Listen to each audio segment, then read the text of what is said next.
सावन पहला महीना आ गए शिव जी का चर्चा लेके। आप लोग जल्दी जल्दी जुड़िए, लाइक कमेंट सब्सक्राइब करके सपोर्ट कीजिए।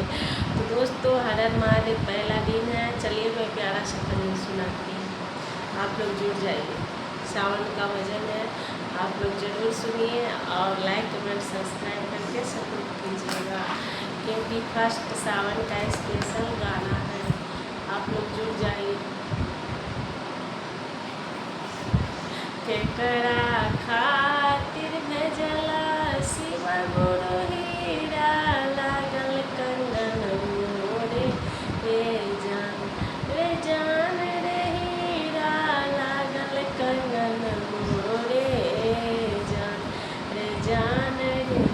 केकरा खातिर भेजला काली नगिनियो रे जान रे।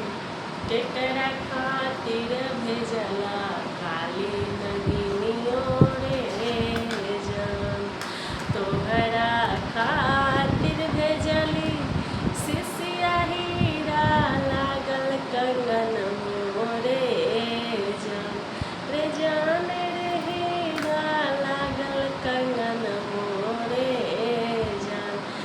जान रे। स्वामी खातिर भेजली काली नगिनियो रे जान रे। स्वामी खातिर भेजली काली नगिनियो रे जान।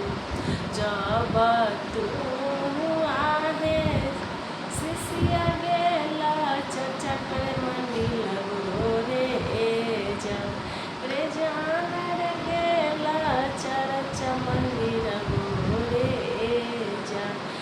जान रे।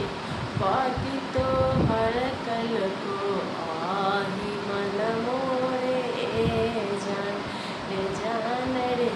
पति तो हर आखिया देखल को रे जान।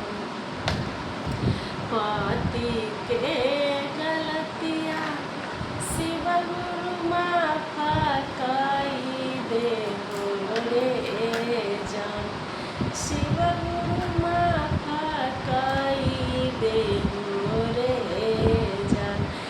जान रे।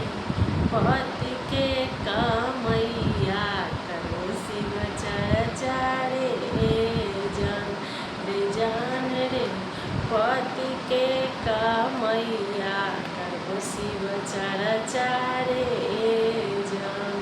हर हर महादेव। कैसा लगा गाना दोस्तों? बहुत बड़ा हो जाएगा। भाई बहन जितने हैं सब महादेव के चरणों में प्रणाम करें। फर्स्ट आज है मेरा सावन का पावन। आप लोग आइए महादेव के चरणों में और शीश झुका के आशीर्वाद लीजिए।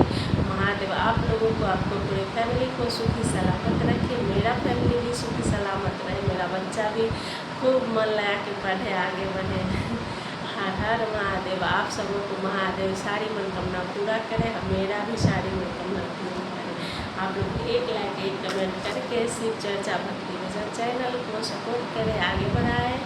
हर हर महादेव, घर घर महादेव। तो देखिए महादेव का मैं फ़ोटो लेके आज शिव चर्चा गाने आ गई हूँ आप लोगों के बीच। तो आप लोग सपोर्ट करना मत भूलिएगा। महादेव के सपोर्ट है तो अच्छे भजन और कथा लेके मैं आती रहूँगी। तो चलिए हर हर महादेव। एक लोग जयकारा लगाइए, जय जयकारा लगाइए, जय जयकारा लगाइए। हर हर महादेव, घर घर महादेव। चलिए अगले वीडियो में